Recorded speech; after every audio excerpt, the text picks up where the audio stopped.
नाही, अनेक लोक येतात महाराष्ट्रभरातून, देशभरातून.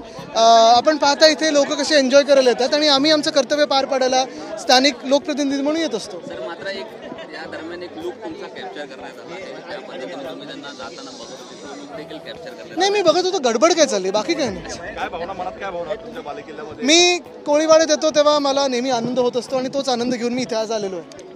एकनाथ शिंदेंना कोळीवाड्यामध्ये पाहिल्यानंतर काय वाटलं तुम्हाला? काय जास्ती लोकांना काही लोकांना महत्त्वाचं द्यायचं नसतं, तसं आम्ही त्यांना महत्त्व देत नाही. पण महत्त्वाची गोष्ट ही आज एकच आहे की आपण पाहताय काल जे राहुल गांधींनी निवडणूक आयोगाला एक्सपोज केलेलं आहे, त्यामुळे ही मंडळी कशी आपल्या सरकारमध्ये बसलेली आणि डोक्यावर बसलेली आहे हे आता देशभरात कळलेलं आहे, जगभरात कळलेलं आहे.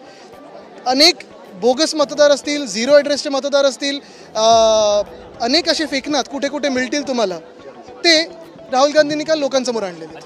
ज्या प्रकारे भाजप ट्रोल करतोय की उद्धव ठाकरे आणि तुम्ही मागच्या रांगेत बसलेले होतो, त्यामुळे एक वेगळ्या प्रकारे काही त्यांच्यात असे असतात की कुठेही गेलं तरी धक्काबुक्की करून पुढे बसायचं.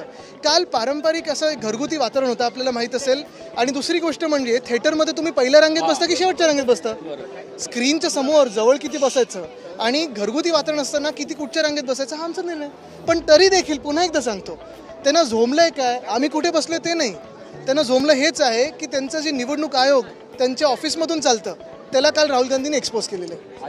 आगामी काळामध्ये स्थानिक स्वराज्य संस्थेच्या निवडणुका आहेत, तुम्ही वरळीमध्ये आलेला आहात आणि आता तुम्ही नारळ सुद्धा अर्पण केलेला आहे. एकंदरीत अनेक प्रश्न ज्याच्या कोळीवाड्याचे प्रलंबित सुद्धा राहिले. एक आम्ही इथे जेटीसाठी फंड मागितलेला आहे, तो अजून आला नाही आहे. परवाकडेच ह्याच कोळी बांधवांसाठी आणि ससून डॉकच्या आमच्या कोळी बांधवांसाठी मी सोनोवाल साहेबांना भेटलो.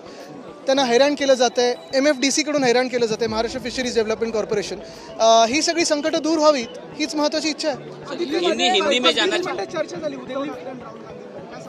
हो, पण आता ती घरगुती बैठक होतं, त्या आता त्याच्यात काय झालं हे मी सांगू नाही शकत. कारण एकतर त्यांचं काल आपण पाहिलं असेल, घरात आम्हाला सगळ्यांना आमंत्रित केलं होतं, आम्ही सगळेच होतो इंडिया आघाडीचे नेते, आणि चांगली चर्चा झाली तिथे.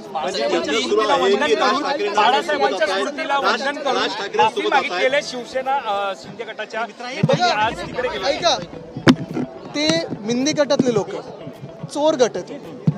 पक्ष चोरला, पक्षाचं चिन्ह चोरलं, मध्ये ते कोण ठाकरे पण एक घेतले. त्यांना फॅसिनेशन आमच्याबद्दलच आहे. उद्या तुम्ही आश्चर्य मानू नका जर आमचा मास्क घालून पण फिरायला लागले तर. स्वतःचं काही कर्तव्य नाही.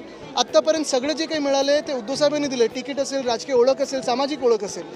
नंतर आत्ता भाजपचे गुलाम बनून जगतात. त्याच्यात ज्यांचं स्वतःचं कर्तृत्व नाही, काही कर्तव्य नाही आहे, त्याच्यात तुम्ही जास्ती कर्तृत्व नसताना त्यांच्याकडे लक्ष देऊ नका. इंडिया आघाडी महाविकास आघाडीत राहाल की नाही असा प्रश्न उपस्थित केला जातोय. कोणी केलंय? अनेक जण करतायत ते. अनेक जण जेव्हा समोर येतील तेव्हा बघू ना. हा, अरे खूप पर्यटक येतात तिथे, जागतिक स्तरावर पर्यटक येतात, चांगले. नवीन घडामोडी पाहण्यासाठी आजच आम्ही मुंबईकर 24 तासला लाईक करा, सबस्क्राईब करा आणि अपडेट रहा.